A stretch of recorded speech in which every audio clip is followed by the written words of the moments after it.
nous avons la joie de recevoir pour la deuxième fois Pasteur Luigi. Bonjour Pasteur Luigi. Bonjour Noah, On est ravis de te recevoir une seconde fois sur le plateau Will Talk. mais je suis très honoré que vous m'ayez réinvité. Alors du coup, aujourd'hui on va parler, j'aimerais savoir, est-ce que la Bible aborde toujours de manière négative le sujet de la sexualité?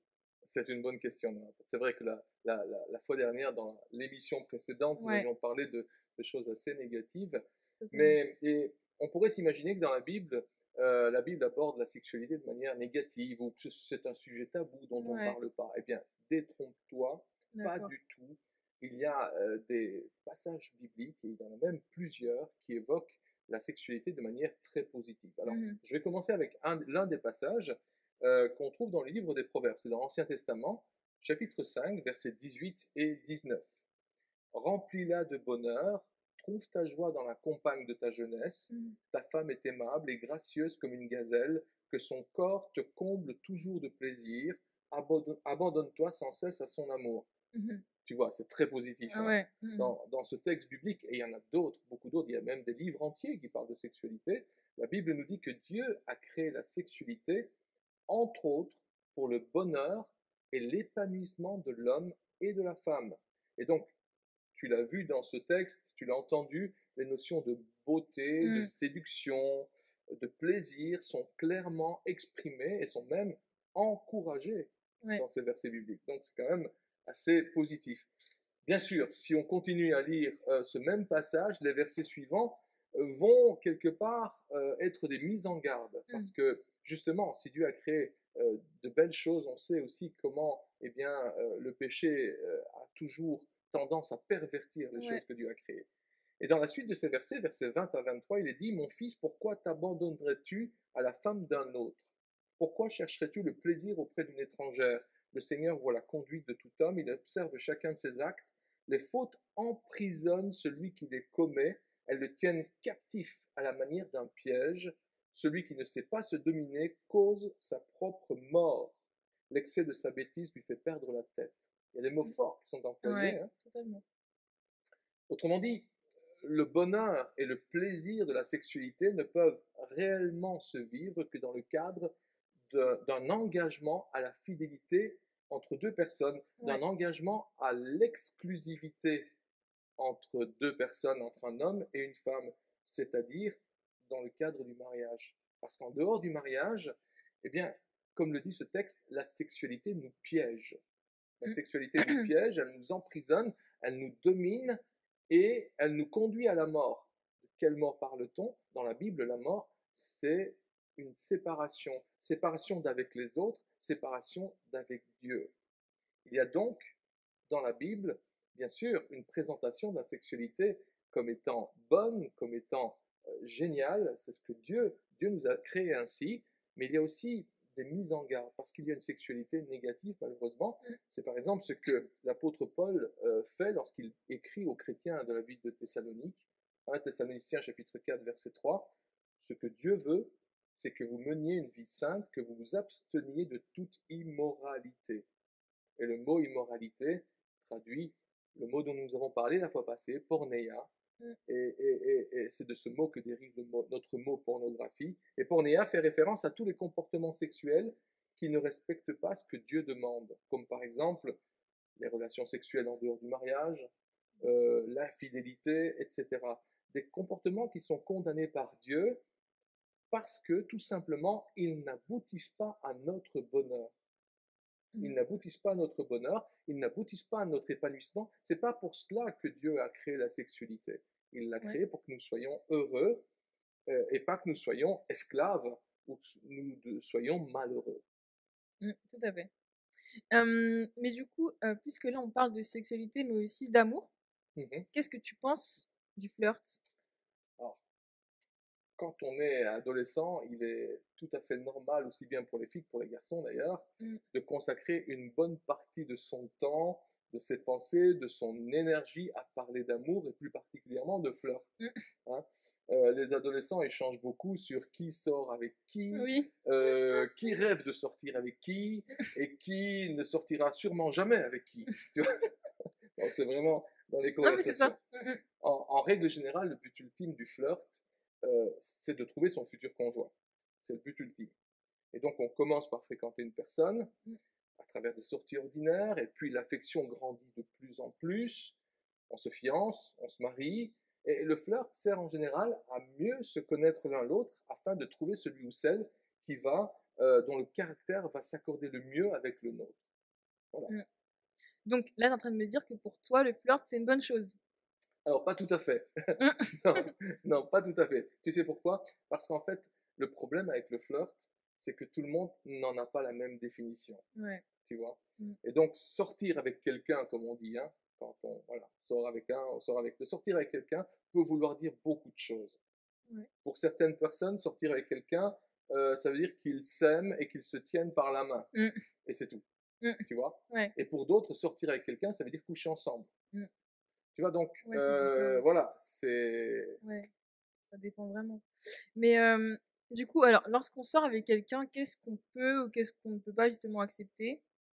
Et quelles limites à adopter avec son ou sa petite amie? Oui, c'est important d'établir des limites, hein. Ouais. Quand on flirte, quand on sort avec un garçon, quand on sort avec une fille.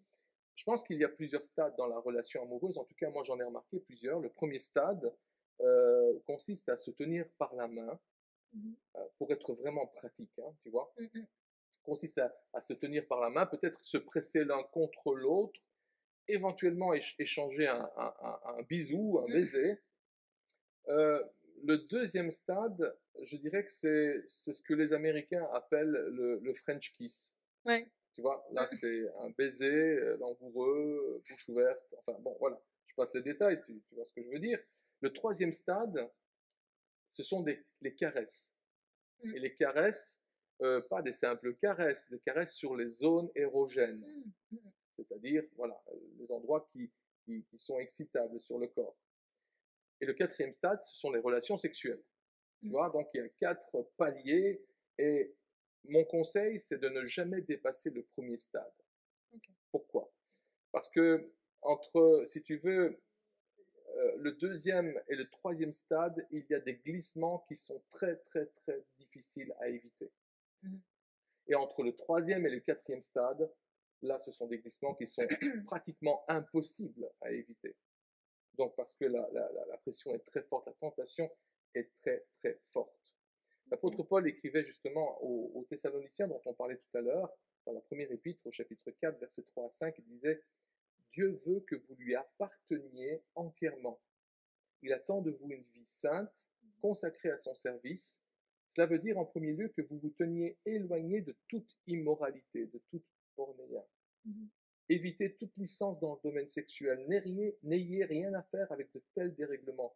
Que chacun de vous sache gagner une parfaite maîtrise de son corps Mhm. pour le respecter et le conserver dans la pureté et la sainteté. Il ne faut pas que vous vous laissiez entraîner par les convoitises sensuelles et dominé par les passions déréglées comme ceux qui ne connaissent pas Dieu. Et si on ne veut pas se laisser dominer par nos passions, Mhm. eh bien, il faut mettre un halte là. Et c'est pour ça que je conseille vraiment de rester à la première étape et de ne pas aller plus loin. Dieu nous a créés avec un énorme besoin d'affection. C'est vrai. Et à l'adolescence, il est normal qu'un adolescent ou qu'une adolescente cherche à développer des relations avec des filles ou avec des garçons. Mais n'oubliez jamais que l'amour véritable s'apprend. Mhm.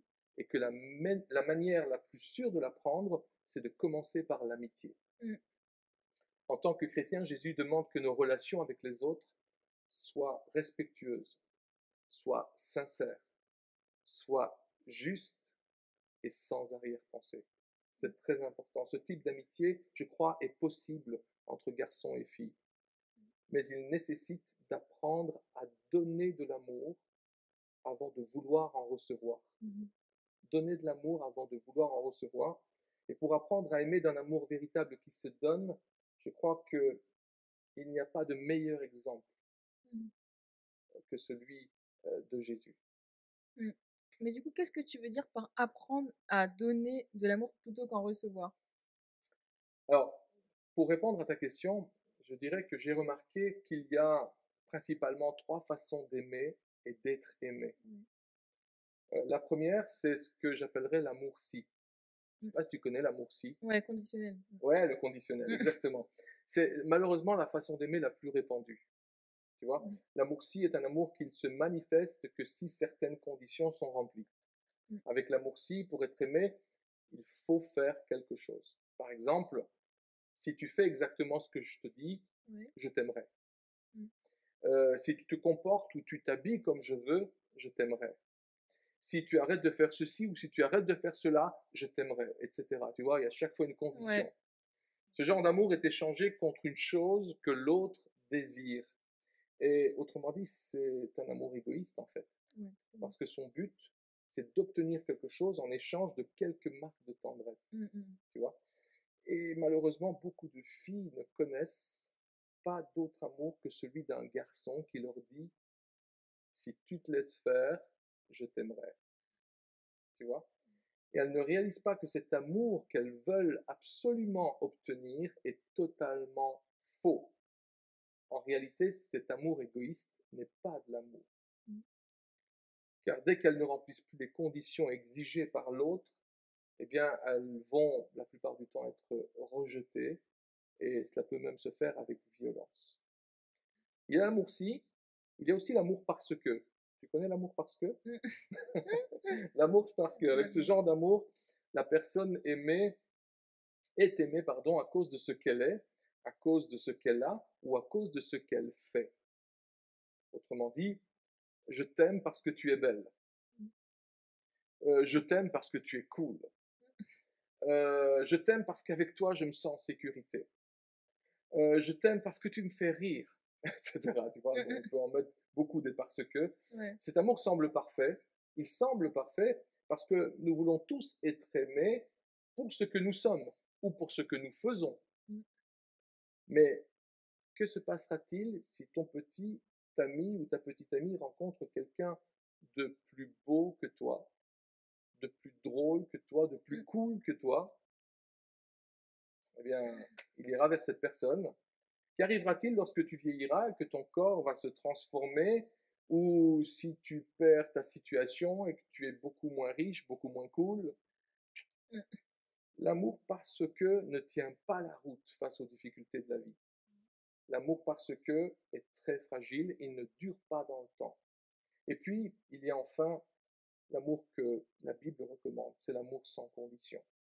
L'amour sans condition. Ce type d'amour est aussi rare que magnifique parce qu'il dit en parole et en acte, je t'aime malgré ce que tu es au fond de toi et rien ne pourra diminuer mon amour pour toi. C'est formidable quand même. Bon, alors l'amour inconditionnel n'est pas un amour aveugle, c'est pas le gars qui voit pas les défauts de l'autre et qui, tu vois, c'est pas ça du tout. Il voit clair en l'autre, il connaît ses points faibles, il connaît ses limites, mais il les accepte, tu vois, et il l'aime malgré tout. Ça, c'est l'amour qui se donne. C'est l'amour qui donne librement. Alors que les deux autres, l'amour-ci, l'amour parce que, c'est l'amour qui veut recevoir. C'est en cela que je disais tout à l'heure, il faut apprendre à donner en amour. Ça s'apprend. Et pas à vouloir toujours recevoir. Alors, réfléchissez un instant à la manière dont vous aimeriez être aimé. Lequel de ces trois amours préférez-vous? L'amour-ci, l'amour parce que, ou l'amour sans condition? Je suis sûr que comme moi, vous préférez l'amour sans condition. Et je peux vous dire que seul Jésus peut vous apprendre à aimer sans condition. Waouh, c'est beau. Bah, merci beaucoup, Pasteur Luigi, pour tous ces précieux conseils. Et vous pouvez retrouver le premier volet donc, sur le YouTube de l'Église. Et si vous avez des questions, n'hésitez pas à nous contacter sur l'adresse email et ainsi que sur Instagram. Et on va passer maintenant à la rubrique témoignages. Nous poursuivons avec le thème donc, qui est la sexualité et nous voulons montrer que la sexualité est positive quand elle est pratiquée dans de bonnes conditions, c'est-à-dire dans le cadre du mariage. Et nous sommes aujourd'hui avec Teddy et Jeanne. Bonjour. Bonjour. Comment vous allez? Écoute, ça va très bien. On est très contents d'être là. Ah bah nous ici on est ravis de vous recevoir sur le plateau de Real Talk de Connexion.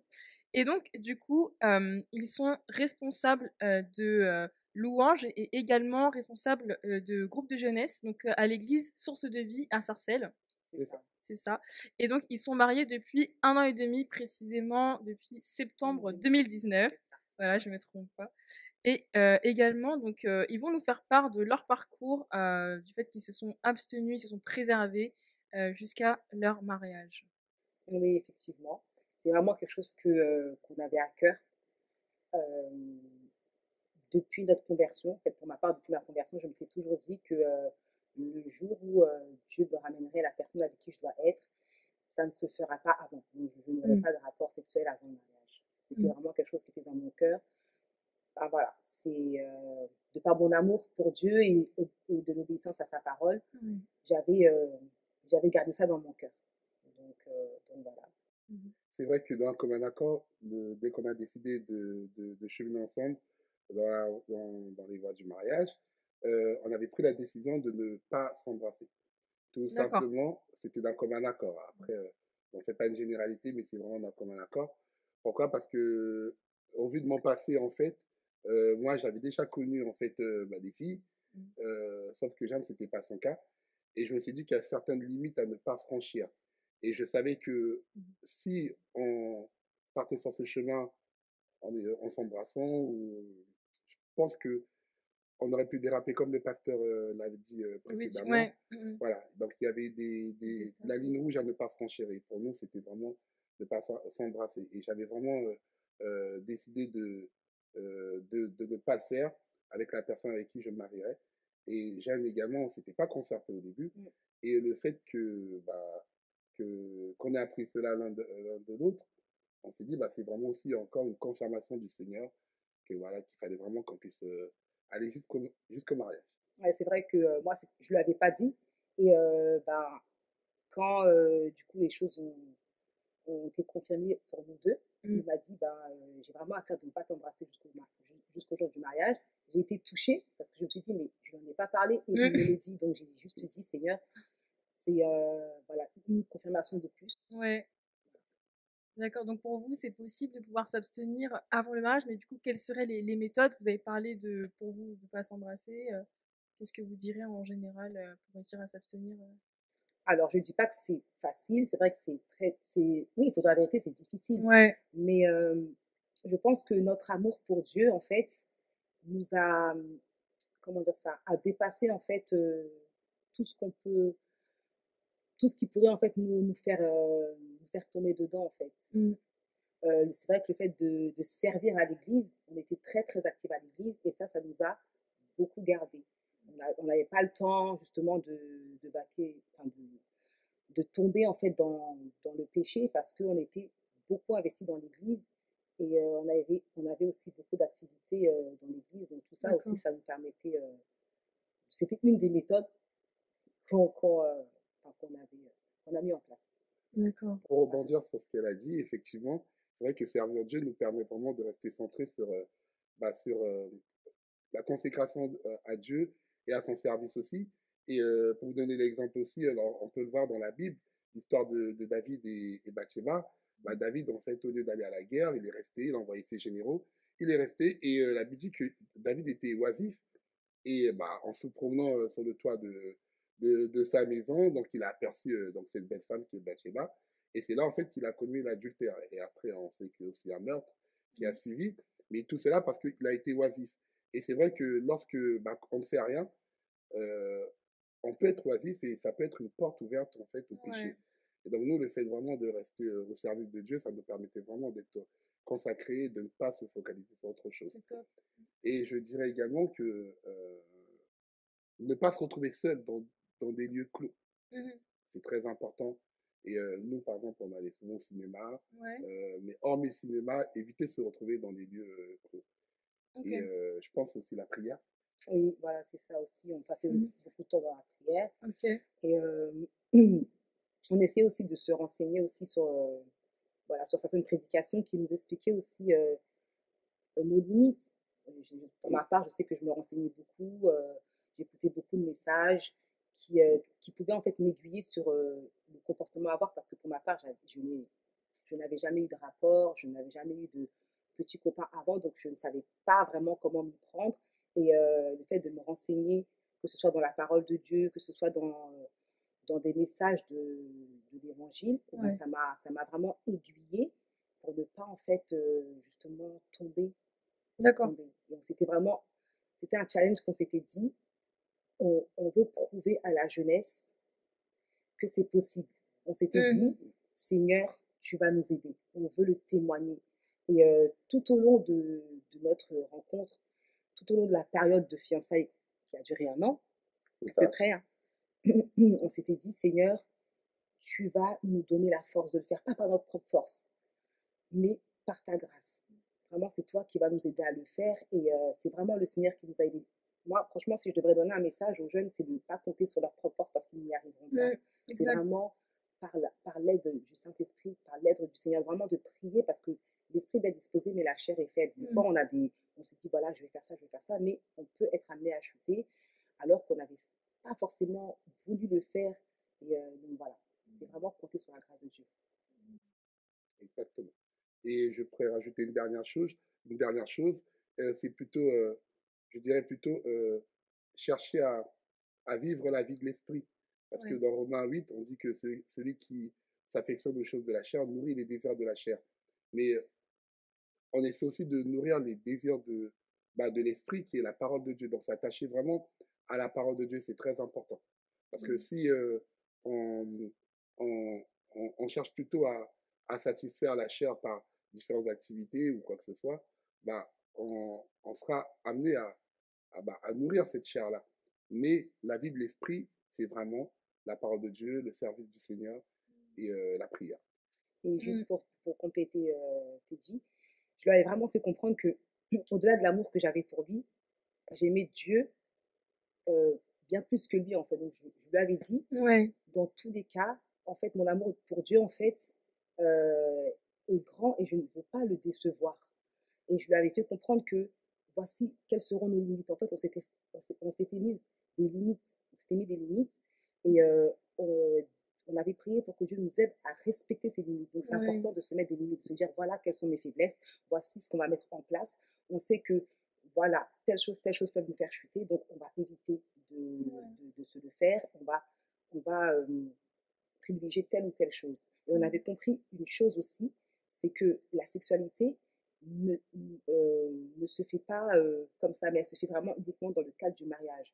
Dieu n'a pas créé la sexualité pour qu'on puisse le faire quand on a une pulsion ou autre, mais on a vraiment compris que ça se ferait uniquement lorsqu'on serait marié et pas avant. Et c'était vraiment quelque chose que Dieu avait déposé dans notre cœur. C'est vrai que la société nous montre tellement de choses. T'as pas un copain à l'âge de 16 ans, même avant, c'est la honte pour toi. T'as pas embrassé un garçon, c'est la honte pour toi. Et c'est vrai que ça peut être difficile pour la jeunesse qui nous écoute de se dire, ben moi je me préserve, j'ai encore jamais eu de copain, de copine, oh, c'est la honte, on va se moquer de moi. Mais non, ton amour pour Dieu doit être au-delà. Tu dois te dire que, voilà Seigneur, je me préserve pour ta gloire. Et parce que je sais qu'après, ça ne pourrait être qu'une bénédiction pour moi, avec mon mari ou ma femme, de m'épanouir. Et ma sexualité sera aussi épanouie. Donc, vraiment, le faire dans le cadre du mariage. C'est ça la finalité. Du coup, vous direz quoi? Quels sont les apports positifs, justement, de se préserver avant le mariage?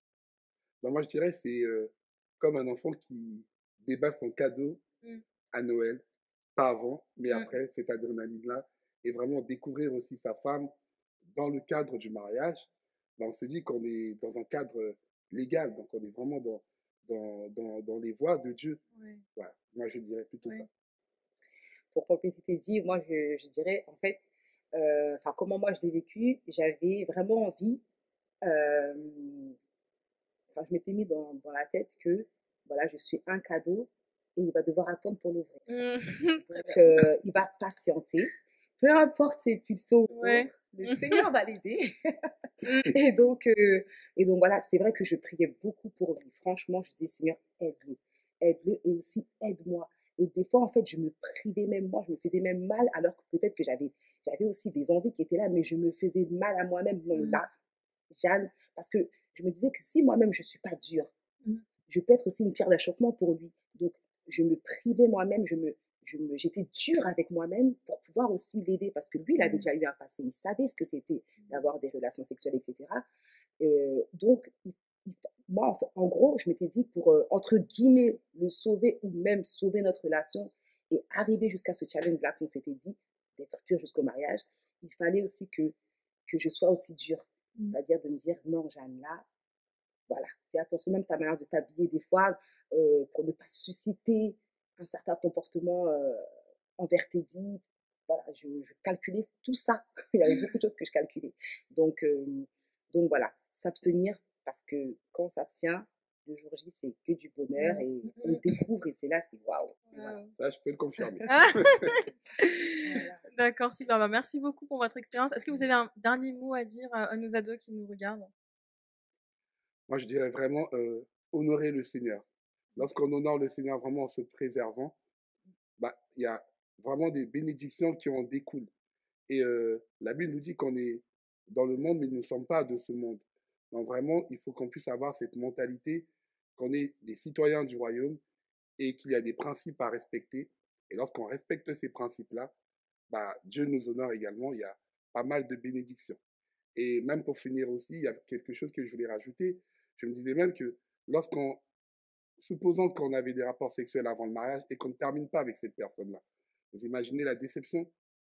Et je pense que Dieu a vraiment permis toutes ces choses, en fait, a mis sa parole en évidence pour nous, pour que nous ne puissions pas voilà, avoir des rapports avant le mariage, tout simplement parce que il y a vraiment une bénédiction dans la vie sexuelle dans le cadre du mariage. Donc les jeunes, je vous encourage vraiment à vous préserver parce qu'il y a une grande bénédiction et un grand cadeau qui vous attend dans le cadre du mariage. Pour être très courte, moi j'aimerais encourager et motiver des personnes qui n'ont encore jamais eu de relation sexuelle, qui n'ont encore jamais eu de copain, à persévérer dans cette voie-là et à rester dans la sanctification. Vous êtes sur la bonne voie, persévérez.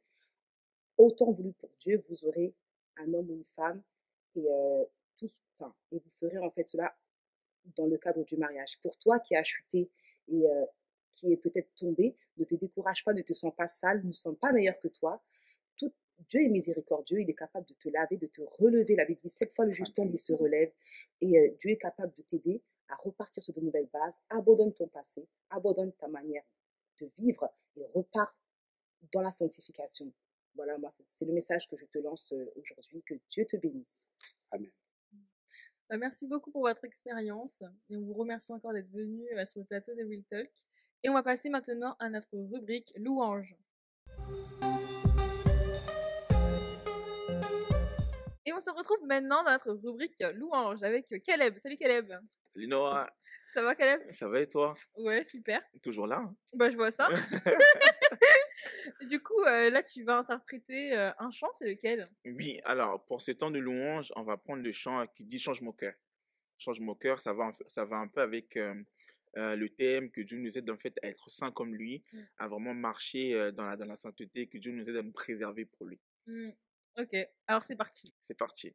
Et tu chantes avec moi. Hein? Oui, t'inquiète. Toi aussi, tu chantes avec nous.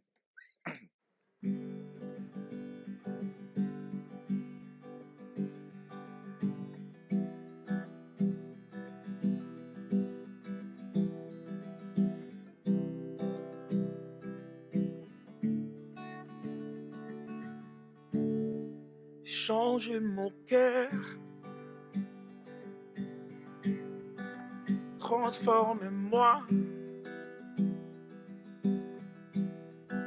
C'est mon désir d'être saint comme toi. Purifie mes pensées, chasse mon orgueil. C'est mon désir d'être saint comme toi. Être saint comme toi.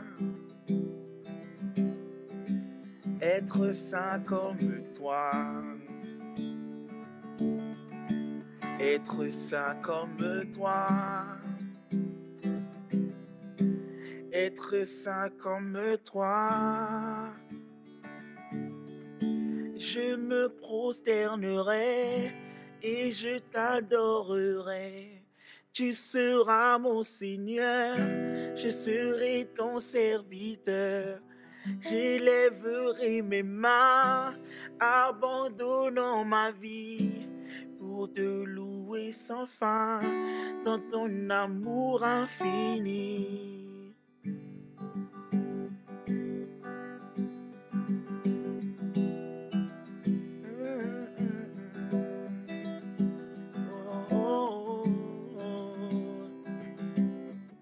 Dans ton amour infini. Change mon cœur, viens et transforme-moi. C'est mon désir d'être saint comme toi. Jésus, purifie mes pensées. Chasse mon orgueil. C'est mon désir d'être saint comme toi. Être saint comme toi. Yes. Être saint comme toi. Être saint comme toi. Être saint comme toi. Je me prosternerai et je t'adorerai. Tu seras mon Seigneur, je serai ton serviteur. J'élèverai mes mains, abandonnant ma vie pour te louer sans fin dans ton amour infini. Je me prosternerai et je t'adorerai. Tu seras mon Seigneur, je serai ton serviteur. J'élèverai mes mains, abandonnant ma vie pour te louer sans fin dans ton amour infini. Dans ton amour infini. Dans ton amour infini. Dans ton amour infini.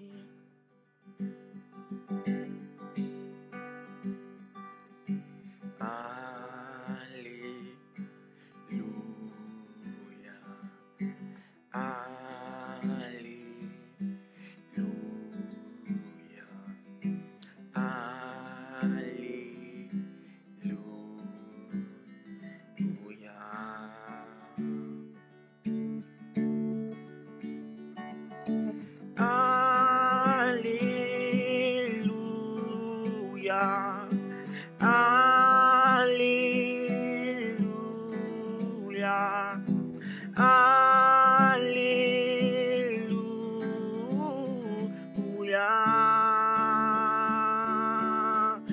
Je me prosternerai et je t'adorerai.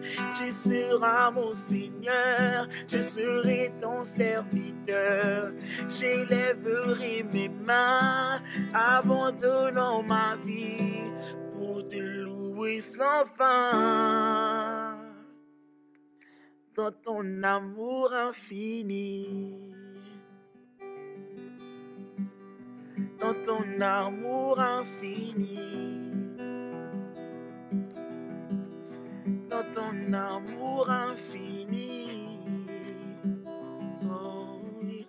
Dans ton amour infini. Merci Caleb pour cette chanson, merci pour ce temps de louange et on espère que vous avez été bénis. Notre émission touche à sa fin, on vous remercie d'avoir regardé le programme et si vous voulez nous contacter ou poser des questions, n'hésitez surtout pas à nous envoyer sur le compte Instagram @connexion. Surtout n'hésitez pas à lâcher un like et à lâcher un commentaire et on se dit à très bientôt sur l'émission Real Talk.